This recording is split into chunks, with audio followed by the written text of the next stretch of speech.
de Juan, capítulo 3, versos 5 en adelante hasta el 8, mis hermanos y hermanas. Entonces vamos a leer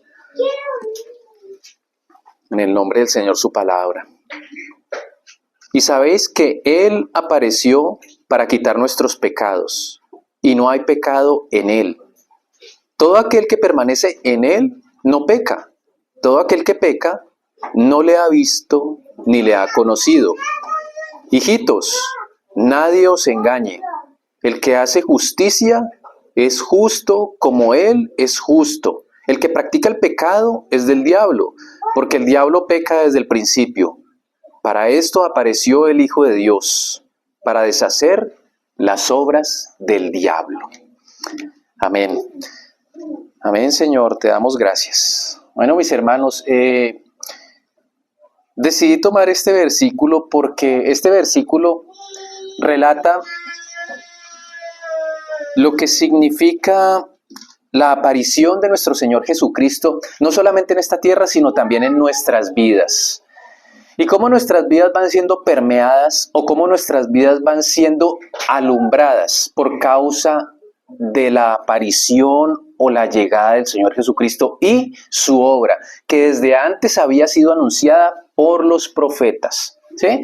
Entonces, Él apareció para quitar nuestros pecados. Recuerde ese mismo texto que siempre se habla acerca de Juan el Bautista cuando dice: he aquí el Cordero de Dios que quita el pecado del mundo. Entonces, ¿para qué apareció Él? Para quitar nuestros pecados. Ya nuestros pecados no se cubren, ahora se quitan, se borran, son olvidados, ¿cierto? Pero también este pequeño fragmento de la palabra en las Escrituras nos invita a permanecer en Él. El que permanece en Él no peca. La permanencia en Él se da en la medida en la que el cristiano tiene una comunión estrecha con el Señor. Hay varios medios de piedad y varios medios misericordiosos que el Señor ha destinado para que los creyentes comiencen a hacer sus bases fundamentales en Él. Por ejemplo, la lectura de la palabra de Dios debe ser continua, debe ser a diario. Por ejemplo, la oración debe ser continua y debe ser a diario. Una persona que lee las Escrituras a diario y una persona que ora a diario, el pecado se va a ver limitado en la vida de la persona. La persona no va a estar pecando continuamente y de manera desmedida. Ahora la persona va a empezar a generar en su cabeza un temor. Va a empezar a generar una reverencia. ¿Por qué? Porque la persona que se acerca al Señor, Él no le echa fuera. Entonces, aquí Juan está diciendo que no nos engañemos.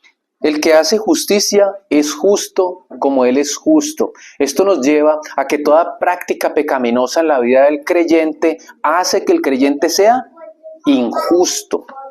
A veces nosotros obramos de manera injusta. A veces pensamos que nosotros de alguna forma tratamos con justicia a algunas personas, incluso a algunos hermanos, pero no es así.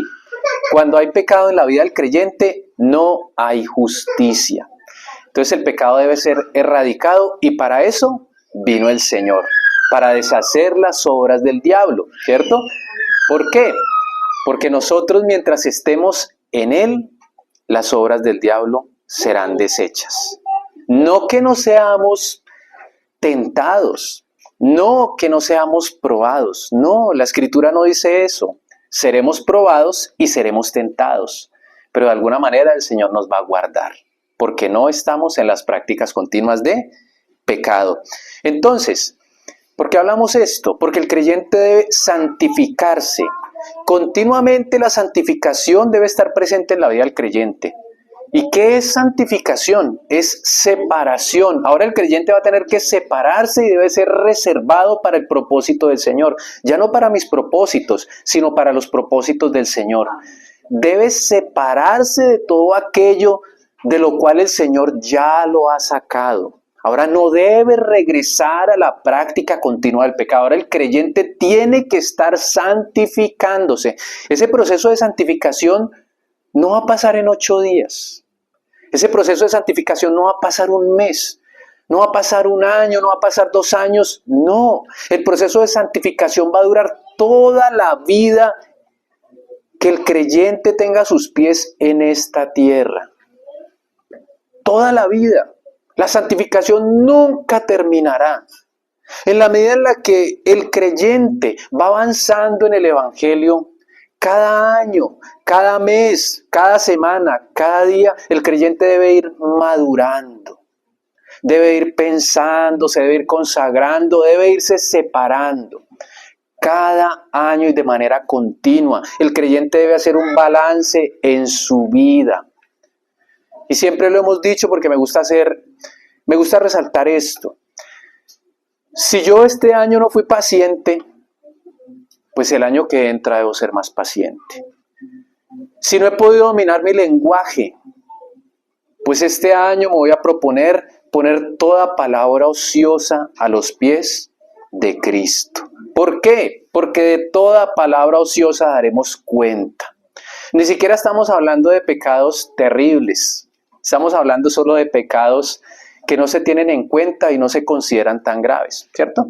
Entonces, el creyente debe poner un tizón encendido en su boca, porque no puede salir agua amarga y agua dulce de la boca de un creyente. No es posible.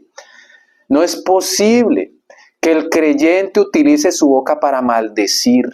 No es posible que el creyente utilice su boca para decir improperios. No es posible. ¿Sí? Entonces el creyente debe ser separado a partir de todo esto, porque de la abundancia del corazón habla la boca. Esto es una tabla de medida para el corazón del creyente. Si el creyente no santifica sus palabras, su corazón está sucio. Así de simple. Su corazón no ha estado postrado a los pies de Cristo. Entonces la santificación va en este proceso y es una escalinata que el creyente debe seguir. Y yo quisiera a ustedes relatarles el proceso de un hombre y cómo fue cobijado y apoyado por su madre para gestar unos planes y articular unas situaciones que no fueron la providencia de Dios en ese momento, y cómo los propósitos del Señor no se ven entorpecidos, pero que de alguna manera este hombre junto con su madre o su madre junto con su hijo empiezan a articular esos planes, y eso desencadena una serie de situaciones en la vida de este hombre. Toda su vida fue llena de situaciones.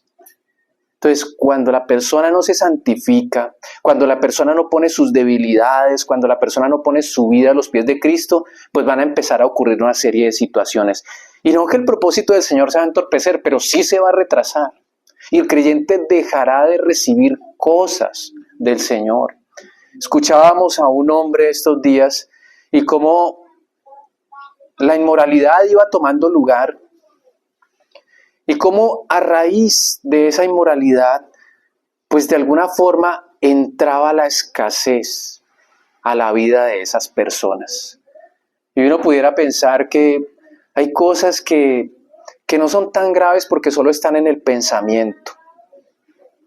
Pero también el Señor exige de nosotros que nuestros pensamientos tienen que estar cautivos a los pies de Cristo, llevando cautivo todo pensamiento a la obediencia de Cristo. O sea, que en el momento en el que mi cabeza esté desenfocada y volando en pensamiento, significa que yo estoy siendo desobediente, porque no estoy llevando esos pensamientos a la obediencia de Cristo. ¿Sí? Entonces, estas cosas a todas luces no las podemos ver nosotros entre nosotros, pero el Señor sí las puede ver, y son una tabla de medida para conocer el estado espiritual del creyente. Son una tabla de medida en la que el creyente toma un balance de su propia justicia y aún hasta de su desobediencia frente al Señor. Entonces quisiera, mis hermanos, que para mirar el avance de la santificación en la vida del creyente, quisiera que fuéramos al libro de Génesis. Teniendo en cuenta, mis hermanos, que capítulo 27, que la santificación es un proceso que dura toda la vida. Pero esa santificación también es un proceso de madurez. Nosotros acabamos de decir que a partir del capítulo 27 vamos a comenzar a hablar acerca de Jacob. Y ustedes saben que la palabra Jacob o el nombre de Jacob, saben lo que significa, ¿verdad? Que es un engañador, ¿cierto? Un usurpador. Una persona que usurpa, que engaña, que quita. Bueno, y de alguna manera este nombre puede referirse a muchos sinónimos en relación a la deshonestidad, ¿cierto? Pero que también, así como Jacob, nosotros hemos sido, en muchas oportunidades, hemos sido usurpadores, hemos sido engañadores, hemos sido ladrones, ¿cierto? Pero también el Señor nos ha empezado a trabajar y ahora pues el Señor ha bendecido nuestras vidas de muchas formas, ¿cierto? Entonces, todo comienza a partir de, quiero que se queden en el capítulo 25, pero quisiera relatar algo, y es que todo comienza a partir desde el capítulo 25 de Génesis. Sin embargo, cuando Abraham ora y tiene un hijo, y luego este hijo ora, como que se repite la historia. Abraham ora y tiene un hijo, y ese hijo se llama Isaac, y luego Isaac ora, porque su esposa no puede tener hijos, y luego esa oración produce un fruto, y ese fruto está representado en dos hombres, y esos dos hombres son Esaú y Jacob. Pero quiero que se detenga a pensar en esto. Capítulo 25, versículo 22 dice, y los hijos luchaban dentro de ella. ¿Dentro de quién? Dentro de su mamá. En el vientre ya se había comenzado a articular una lucha, una rivalidad. Es decir, que esa rivalidad comienza desde antes de nacer. No fue en el momento de su nacimiento ni en su infancia, sino que esa rivalidad empieza a articularse antes de nacer. Porque recuerde lo que el Señor había dicho, el mayor servirá al menor. El Señor ya había determinado esto. Era la palabra del Señor. Pero a veces uno quiere hacerle el favor al Señor de apresurar las cosas de alguna manera, ¿sí? Y las palabras de la mamá son estas: si es así, ¿para qué vivo yo? Y fue a consultar a Jehová, y miren lo que le responde el Señor tan interesante. Dos naciones hay en tu seno, y dos pueblos serán divididos desde tus entrañas. Un pueblo será más fuerte que el otro pueblo, y el mayor servirá al menor. Entonces, fíjese cómo comienza todo antes del nacimiento y de manera previa el Señor va preparando lo que Él quiere para que un hombre se convierta en una nación. Recuerde que esta promesa comienza desde Abraham. Seguidamente, esta promesa recae sobre su hijo Isaac y ahora recae sobre Jacob, ¿cierto? El mayor servirá al menor. El Señor tiene que llevar su promesa a cabo. Ahora, cuando nosotros avanzamos allí donde dijimos en el capítulo 27, vemos todo ese engaño que empieza a articularse también y cómo el papá quiere bendecir a su hijo Esaú porque ama que es un hijo de casa, porque ama que es un hombre que a lo mejor para él es varonil, es fuerte y es un hombre que ganó el corazón de su padre. Y él le dice, entonces allí en ese capítulo le va a decir, bueno, yo quiero que tú me prepares un cordero, un guisado, y vayas y lo cases y me traigas de tu casa. Pero entonces resulta que Sara escucha esto. Rebeca, gracias. Rebeca escucha esto, mis hermanos, y allí está su hijo Jacob. Y uno tiene un cuadro, el mayor y el menor. La diferencia es de unos pocos segundos. En realidad tenían básicamente como 40 o más años, creo. Tenían como 40 años, tal vez. Ya eran hombres adultos. Eran hombres que habían pasado varias etapas en su vida. Y entonces Rebeca escucha Y lo que se le ocurre es decirle a su hijo Jacob que suplantara a su hermano. Note esto, su mamá comienza a articular un plan en favor de su hijo para tomar la bendición que Dios tenía. ¿Sí? Entonces ella trata de hacerle un favor a Dios. Y de alguna manera entonces ella va y toma las mejores ropas de su hijo, le pone piel de cabra en sus brazos y en su cuello porque era muy lampiño, no tenía un solo pelo allí en esas partes. ¿Sí? Entonces ella le dice a su hijo que vaya y tome el cabrito y se lo lleve, y ella hace ese guisado, supongo yo que de manera muy apresurada antes de que llegue Saúl. Ahora, cuando ella termina esto, se lo pone en las manos a su hijo menor, ese niño de 40 años o más, ¿cierto? Entonces lo pone en sus manos y le dije, bueno, llévaselo a tu padre. Y él, pues, madre, pero ¿será que cuando yo llegue y si él descubre que soy yo, no me maldecirá? Hijo, que no importa, que la maldición que tu padre sea sobre mí. Que me maldiga a mí, yo la recibo, dice su mamá. Ahora, acto seguido, lo que va a hacer este niño de más de 40 es llevarle ese guisado, y el papá, ¿quién es? Y él dice, tu hijo. ¿Cuál hijo? Esaú, tu primogénito. Y entonces le va a decir, padre, ya aquí está el guisado que tú me pediste. Y le dice, ¿tan rápido? Y note lo tremendo de esto. Versículo 20, capítulo 27.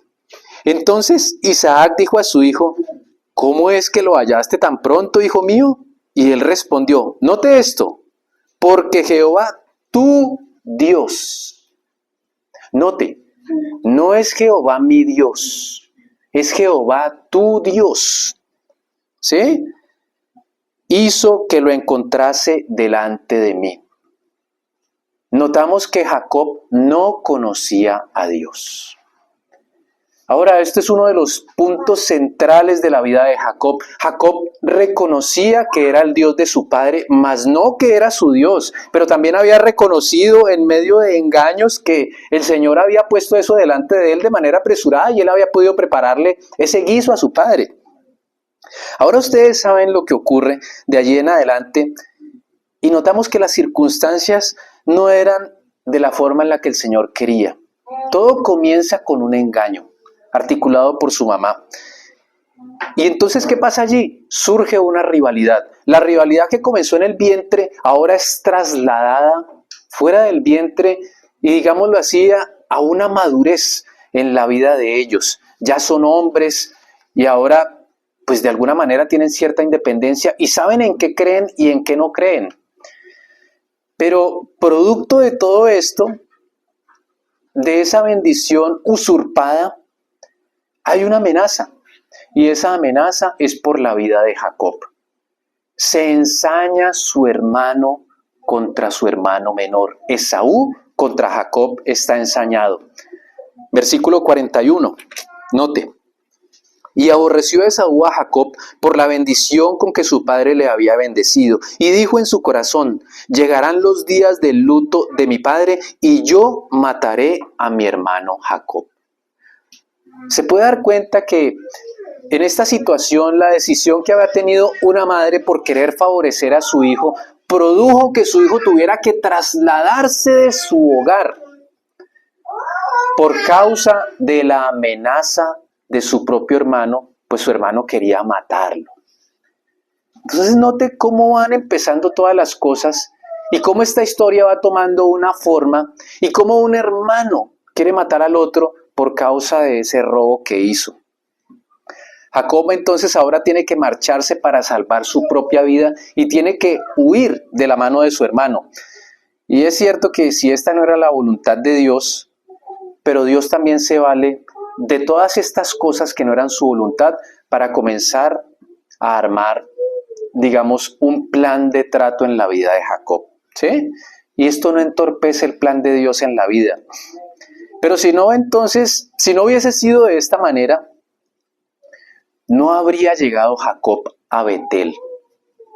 Recuerdan que Jacob se va y llega a un lugar y ese lugar se llama Betel. Y allí posteriormente lo que él hace es conocer el temor de Dios y ver la escalera que está allí en medio. y Betel, la puerta de Dios, casa de Dios. Y allí entonces vamos nosotros a mirar el capítulo 28, versículos del 10 al 15. Y note lo que empieza a experimentar Jacob cuando sale de Beerseba y se va a Harán. Verso 11, y llegó a un cierto lugar y durmió allí, porque ya el sol se había puesto. Recuerda que él estaba solo, y tomó de las piedras de aquel paraje, y puso a su cabecera, y se acostó en aquel lugar, y soñó, y he aquí una escalera que estaba apoyada en tierra, y su extremo tocaba en el cielo, y he aquí ángeles de Dios que subían y descendían por ella. Y he aquí Jehová estaba en lo alto de ella, el cual dijo: Yo soy Jehová, el Dios de Abraham tu padre y el Dios de Isaac. La tierra en que estás acostado te la daré a ti y a tu descendencia.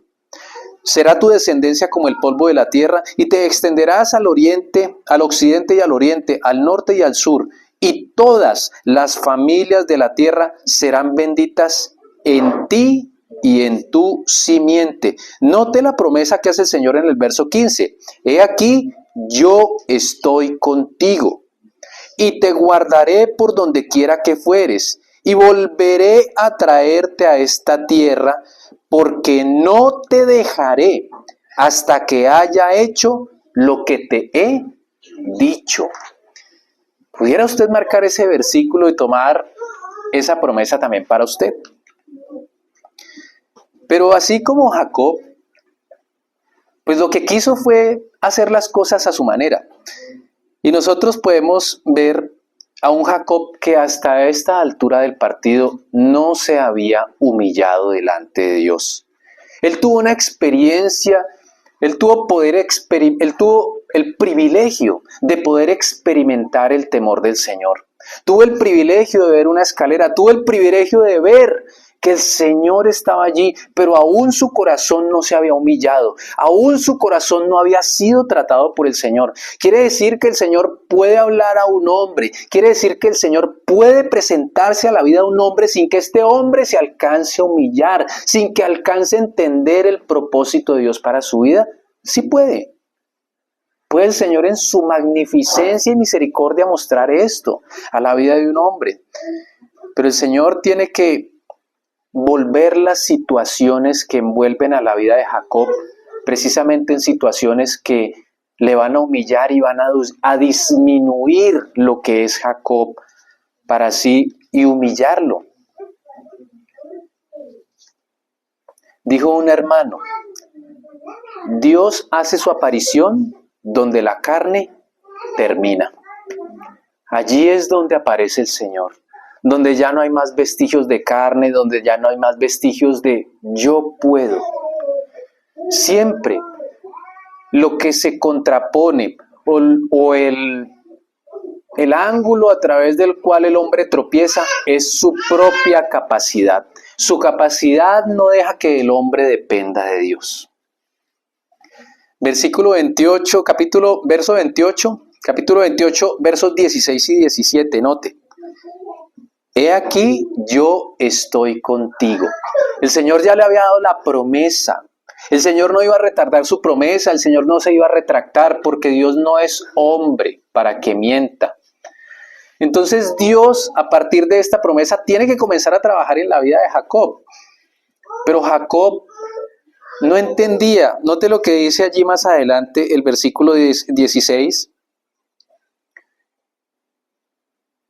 Y despertó a Jacob de su sueño y dijo: ciertamente Jehová está en este lugar. Note, y yo no lo sabía.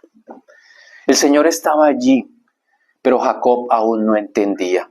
Jacob no sabía esto. Él aún tenía sus ojos velados. Jacob no comprendía nada acerca de los planes del Señor para su vida. Él imaginaba lo que habían hecho, sabía que tenía que huir, sabía que su vida corría peligro y ahora tenía un enemigo que hacía parte de su familia y era un enemigo fuerte, un enemigo que cazaba. Ese hombre que cazaba ahora también podría cazar su propia vida, era de hecho más fuerte que él. Y se notaba, porque seguramente Esaú tenía un carácter recio, fuerte, y Jacob era tranquilo, calmado, era un hombre de casa. Pero ni siquiera esto pudo hacer que Jacob cambiara. No conocer los planes de Dios, no saber quién era. Y en el versículo 17 algo precioso, y dice, y tuvo miedo, y dijo, cuán terrible es este lugar. No es otra cosa que casa de Dios y puerta del cielo. Por más temor que tuvo, esto no logró que Jacob se humillara y postrara su vida al Señor. Aún seguía siendo el Dios de su padre. Aún no era mi Dios. Quiere decir que Jacob aún tenía su corazón endurecido. Y pasaron 20 años. Y ni siquiera fueron lo suficiente para disminuir el carácter de Jacob. 20 años en los que el Señor comienza a trabajar y él no puede entender lo que el Señor va a hacer en su vida. Ni siquiera para entender el temor del Señor y ver lo que había visto, que fue la puerta al cielo, no lo hizo entender. Pero para saber lo que era el hombre, él tuvo que ir hasta Harán. Y tuvo que ir allá a donde su tío, ¿recuerdan? A donde Labán. Y él tuvo que tener una experiencia con su propio tío y para poder conocer a los hombres y para poder entender en los mismos engaños que él había participado, tuvo que caer en manos de un propio engañador. ¿Sí? Entonces, todo esto empieza a gestarse en la vida de Jacob, pero a pesar de todo él seguía siendo astuto y seguía siendo manipulador. Así que después de salir a Labán, después de salir de Harán, pues termina ya donde Labán. Y ahora él dice que su tío le cambió el salario 10 veces. Y no solo eso, sino que además de todo, él trabajó por su mujer, por su amada, trabajó 7 años por Raquel, pero Labán lo engañó y sustituyó a Raquel por Lea. Entonces lo engañó también. Le cambió el salario 10 veces, lo engañó. Ya no tuvo que trabajar solamente una semana, que se refería a 7 años por Raquel, sino que ahora tuvo que trabajar 14 años. Se le duplicó el tiempo de trabajo para poder obtener la mujer que él quería.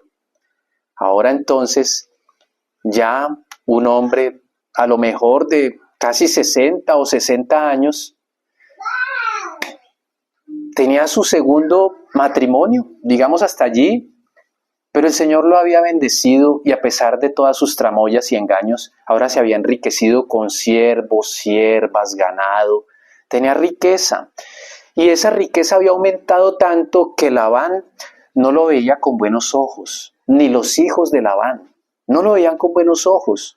Ellos pensaban que Jacob había usurpado toda la riqueza de Labán y que ahora ellos se habían quedado pobres. Sin embargo, la mano de Dios estaba sobre ese hombre.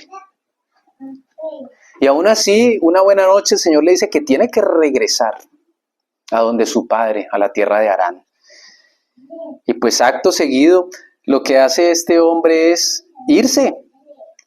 Y en el capítulo 31, cuando nos adelantamos allí un poquito más, capítulo 31, versículo 1, él ya comienza esa partida. Y el versículo 1 dice, y oía Jacob las palabras de los hijos de Labán, que decían, Jacob ha tomado todo lo que era de nuestro padre y lo que era, y Jacob había tomado todo lo que era de nuestro padre y lo que era de nuestro padre ha adquirido toda esta riqueza. Entonces allí comienza a desenlazarse todo eso y él emprende su viaje a escondidas porque tiene miedo de Labán. Y en el versículo 22 hasta el 31 observe lo que va a pasar. Y el tercer día fue dicho a Labán que Jacob había huido. Quiere decir esto que Jacob ya llevaba 3 días de ventaja de Labán, ¿sí? Y se había ido con todas sus posesiones, el ganado, sus siervos, sus siervas, sus mujeres, sus niños. Se había ido con todo y había dejado solo a Labán por allá, ¿sí? Entonces Labán toma a sus sirvientes consigo y fue tras Jacob camino de 7 días, y le alcanzó en el monte de Galaad. Y vino Dios a Labán arameo en sueño aquella noche, y le dijo: guárdate de que no hables a Jacob descomedidamente. Alcanzó pues Labán a Jacob, y éste había fijado su tienda en el monte, y Labán acampó con sus parientes en el monte Galaad, es decir, que estaban en el mismo sitio. Y dijo Labán a Jacob: ¿qué has hecho? ¿Que me engañaste y has traído a mis hijos como prisioneros de guerra, como prisioneras de guerra? ¿Por qué te escondiste para huir y me engañaste? Y no me lo hiciste saber para que yo te despidiera con alegría y con cantares, con tamborín y arpa. Pues ni aún me dejaste besar a mis hijos y mis hijas. Ahora locamente has hecho.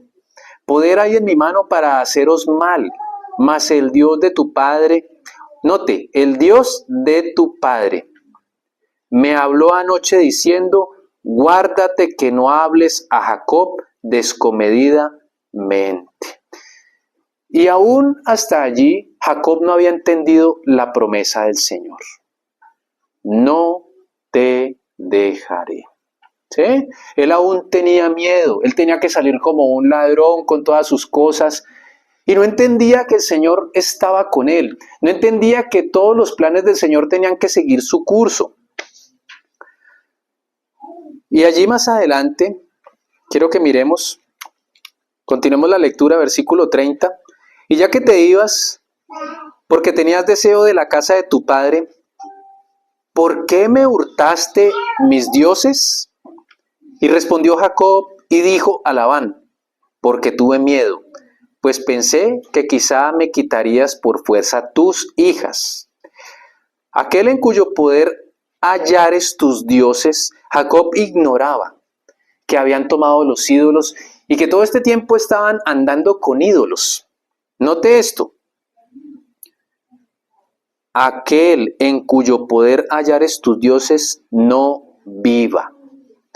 Él estaba dando una sentencia de muerte sin saberlo. Estaba inocente. Vamos a decir que estaba inocente. Delante de nuestros hermanos reconoce lo que yo tenga tuyo y llévatelo. Jacob no sabía que Raquel los había hurtado. Entró Labán en la tienda de Jacob, en la tienda de Lea y en la tienda de las 2 siervas, y no lo halló. Y salió de la tienda de Lea y entró en la tienda de Raquel. Pero tomó Raquel los ídolos y los puso en una albarda de un camello y se sentó sobre ellos.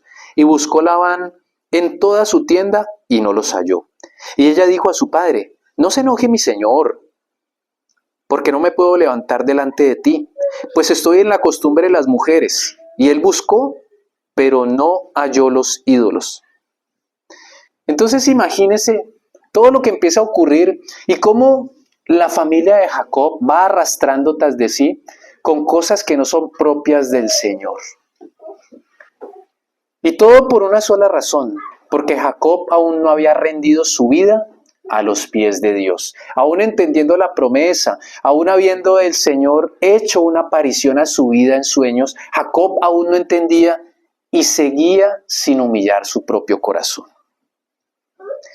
Y allí más adelante entonces, lo que ocurre es que Jacob se disgusta y comienzan a discutir entre ellos y sin embargo llegan a un acuerdo.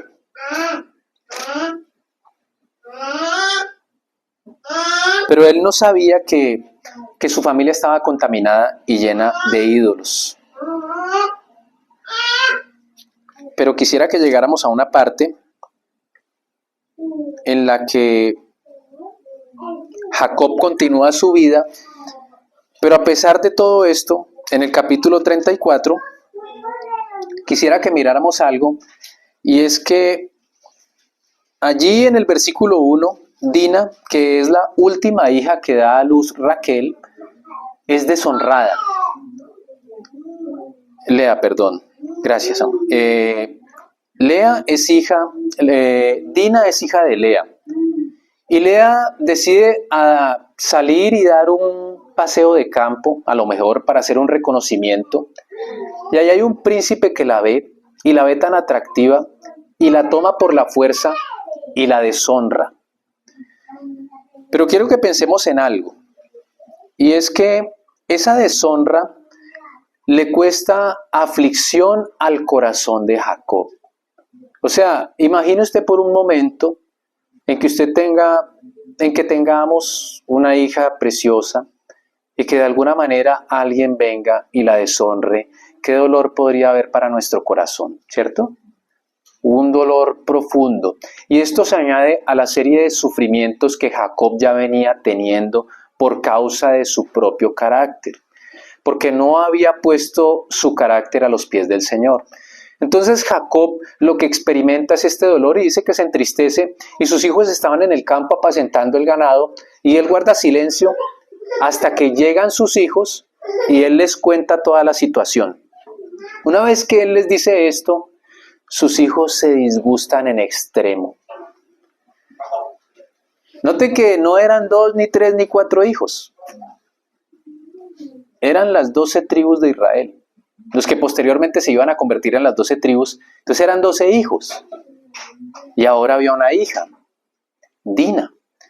Sin embargo, entonces, esto produce que Simeón y Leví mataran a los hombres de todo un lugar.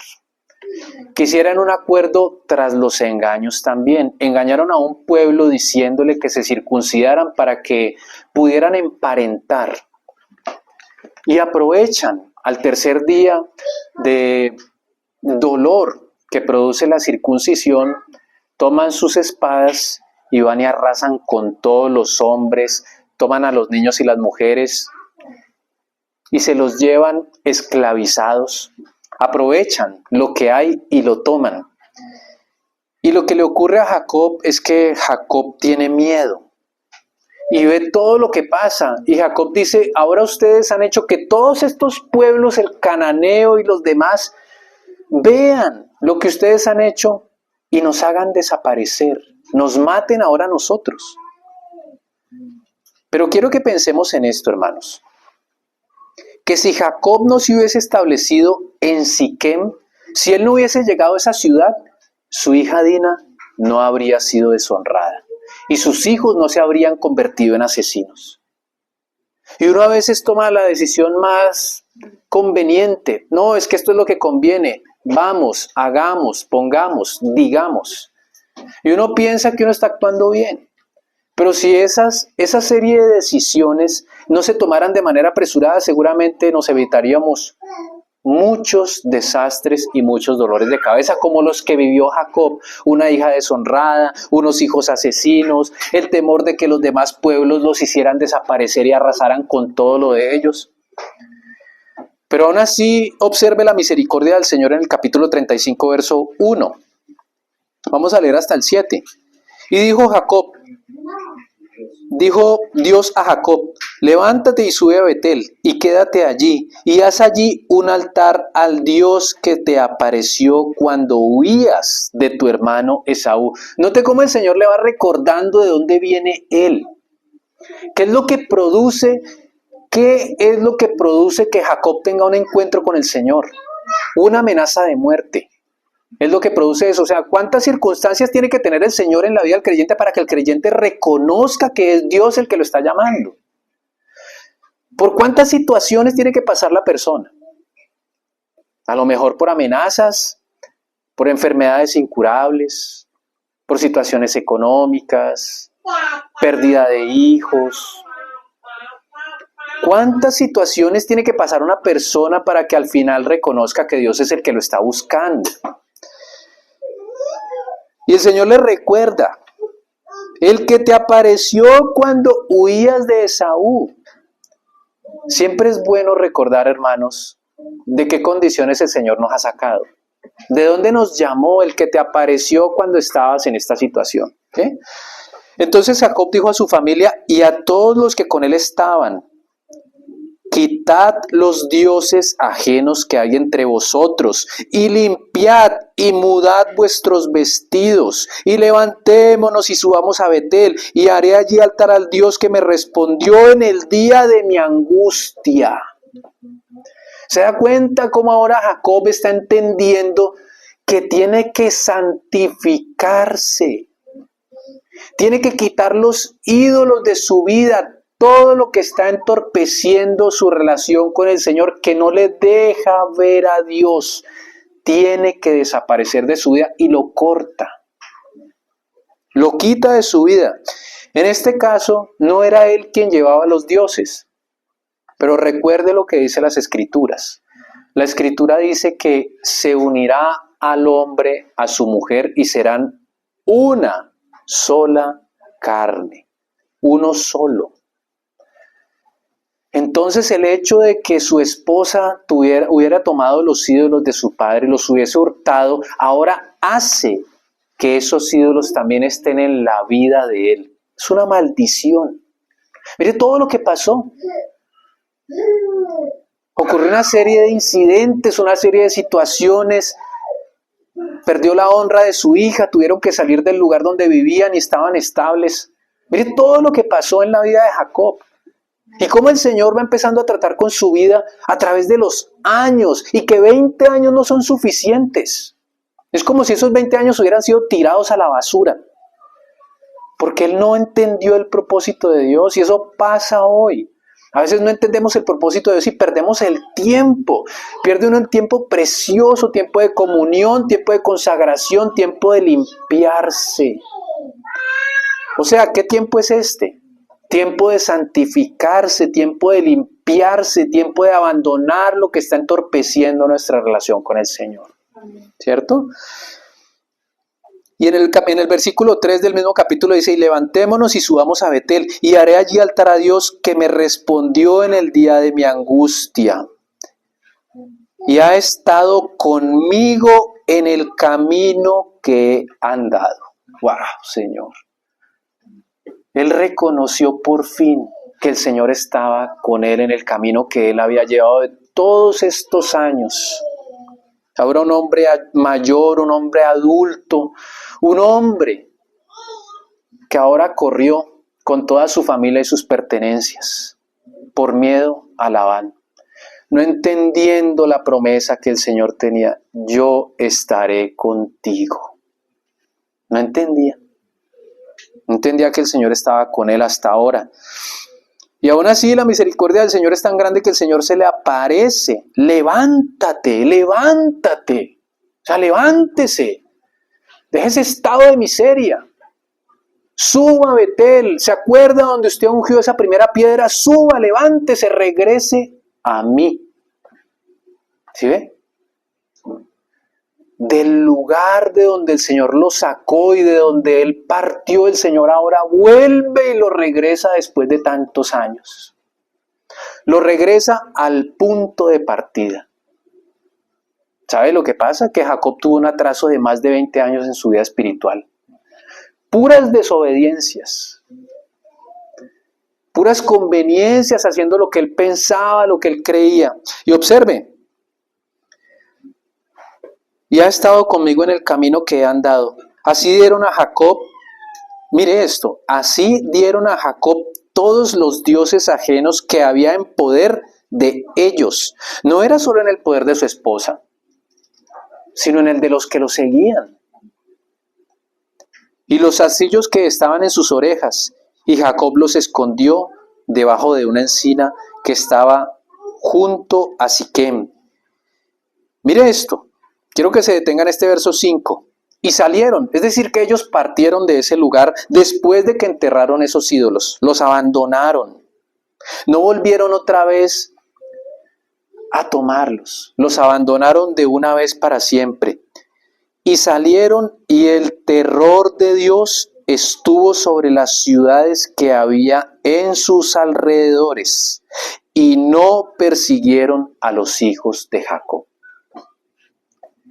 Sí, ese verso tan precioso, hermanos, que a veces hay falta de autoridad en la vida de la persona. A veces no se ve la consagración de la persona porque aún hay cosas que predominan, que no han sido entregadas a los pies de Cristo. Pero cuando Jacob hace esto, el terror en todos los pueblos de alrededor se apodera de sus vidas y no pueden levantar una sola espada en contra de Jacob. ¿Sabe por qué? Porque ese es el precio de la consagración.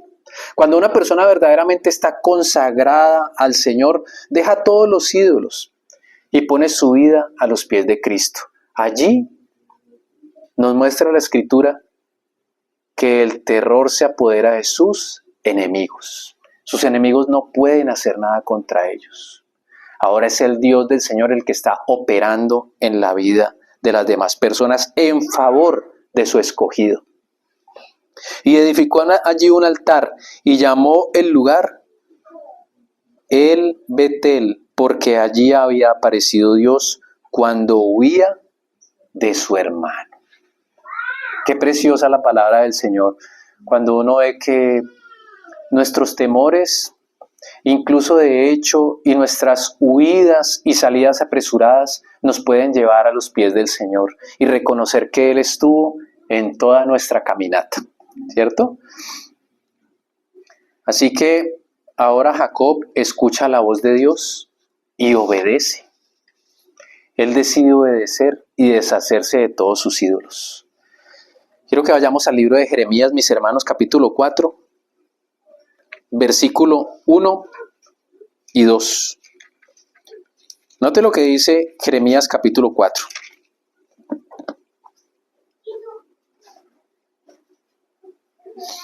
Dice así la palabra del Señor. Verso 1. Si te volvieres, oh Israel, dice Jehová, vuélvete a mí, y si quitares de delante de mí tus abominaciones, y no anduvieres de acá para allá, como Jacob, y jurares, vive Jehová, en verdad, en juicio y en justicia, entonces las naciones serán benditas en él, y en él se gloriarán.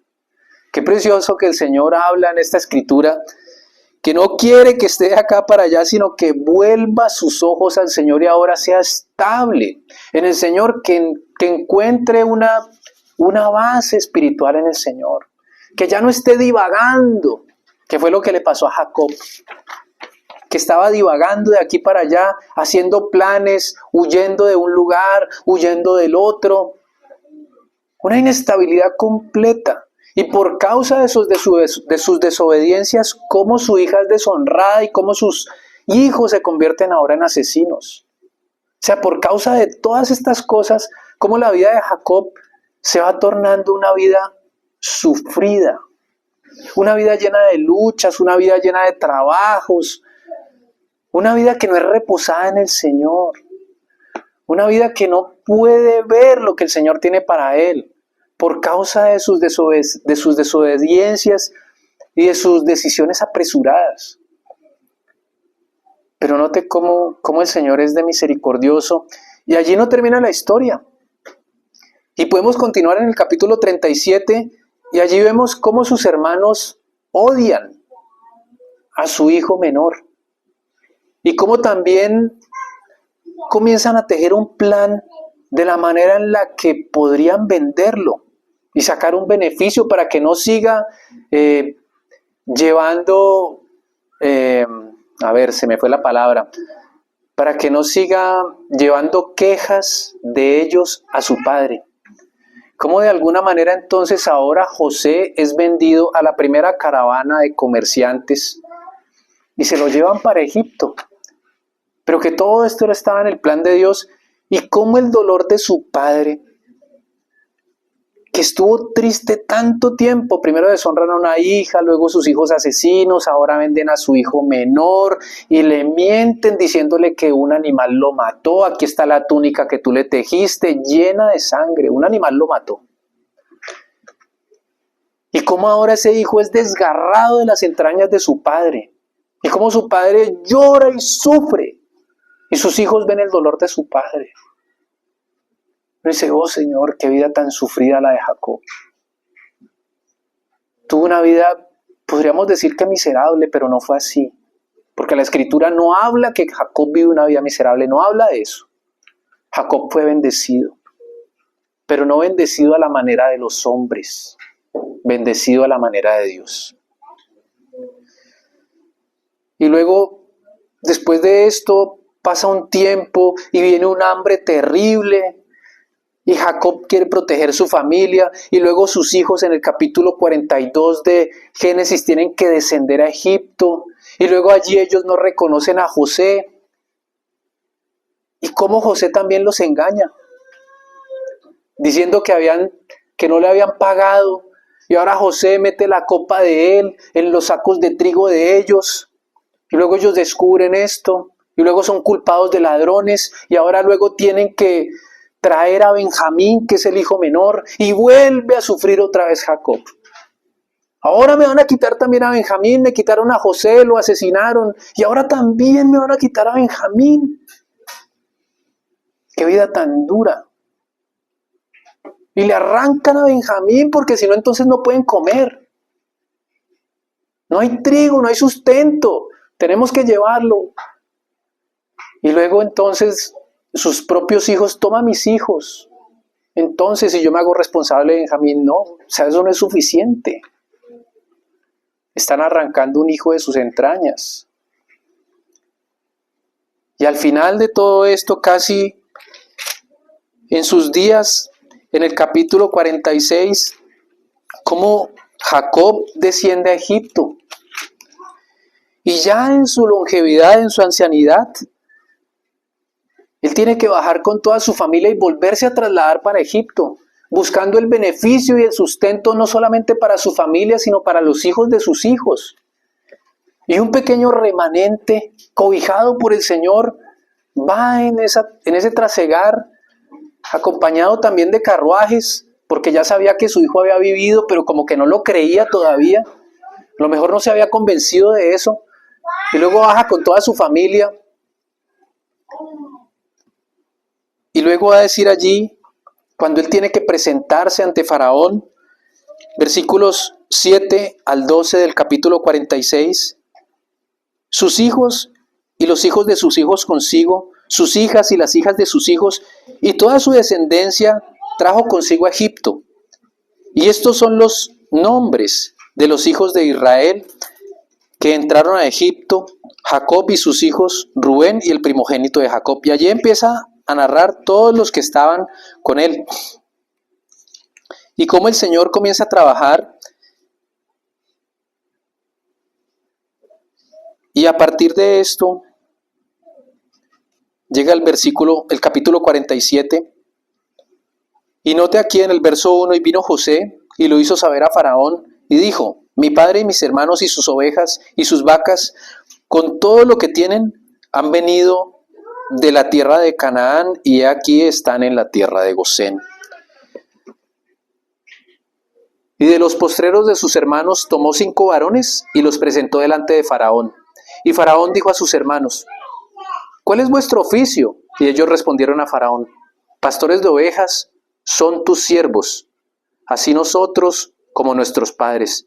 Dijeron además a Faraón: para morar en esta tierra hemos venido, porque no hay pasto para las ovejas de tus siervos, pues el hambre es grave en la tierra de Canaán. Por tanto, te rogamos ahora que permitas que habiten tus siervos en la tierra de Gosén. Entonces Faraón habló a José diciendo: tu padre y tus hermanos han venido a ti. La tierra de Egipto delante de ti está. En lo mejor de la tierra haz habitar a tu padre y a tus hermanos. Habiten en la tierra de Gosén. Y si entiendes que hay entre ellos hombres capaces, ponlos por mayorales del ganado mío. También José introdujo a Jacob su padre, y lo presentó delante de Faraón.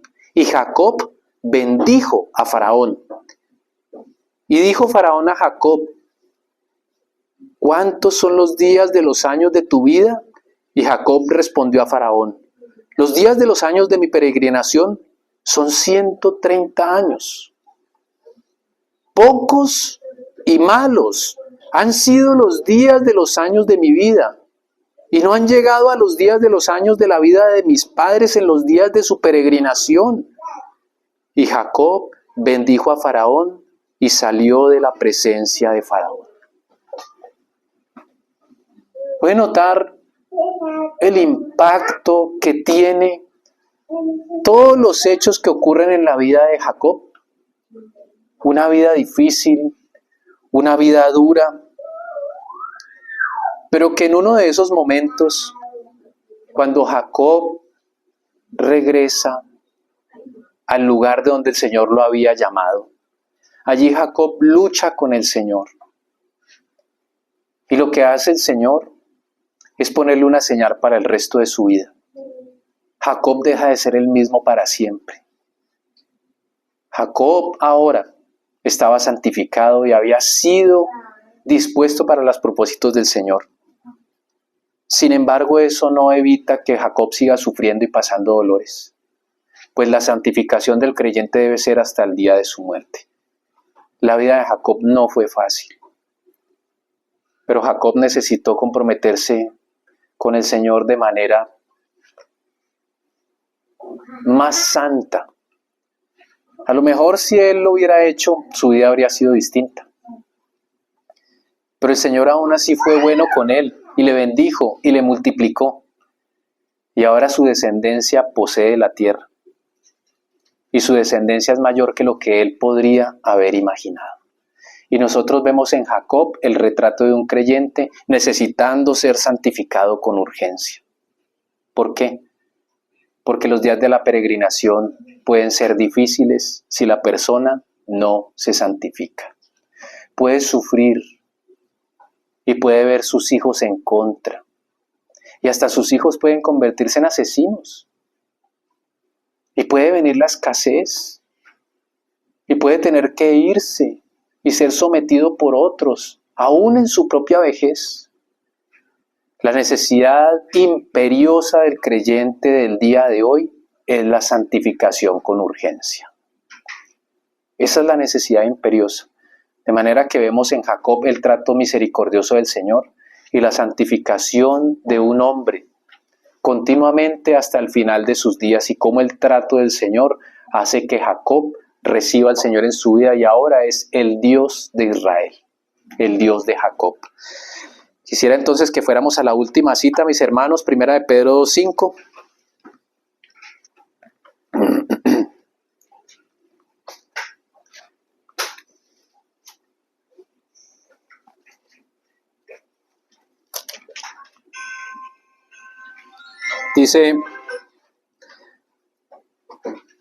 Dice la palabra del Señor, 1 de Pedro capítulo 2, versículo 5, vosotros también, como piedras vivas, sed edificados como casa espiritual y sacerdocio santo, para ofrecer sacrificios espirituales aceptables a Dios por medio de Jesucristo. Por lo cual también contiene la Escritura, he aquí pongo en Sión la principal piedra del ángulo, escogida, preciosa, y el que creyere en él no será avergonzado.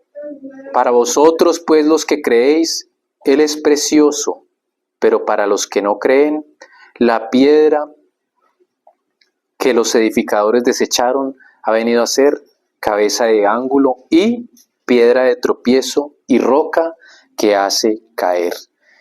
Entonces, en la manera en la que nosotros estamos en estrecha comunión, en la manera en la que nosotros entendemos el propósito del Señor, en la manera en la que nos acercamos a Él, nos convertimos en una piedra viva, que ciertamente seremos desechados por los hombres, despreciados. Pero para Dios somos escogidos y somos preciosos, y Él cumple su propósito en nosotros. Y todos nosotros conformamos una sola cosa, la casa del Señor. Y juntos vamos creciendo, y juntos vamos madurando, y juntos vamos avanzando en el propósito eterno que el Señor ha preparado para cada uno de nosotros. Amén. Este es un primer aspecto de la santificación en la vida de Jacob. Entonces, que el Señor nos socorra y nos ayude para que podamos ser santificados en Él. Amén.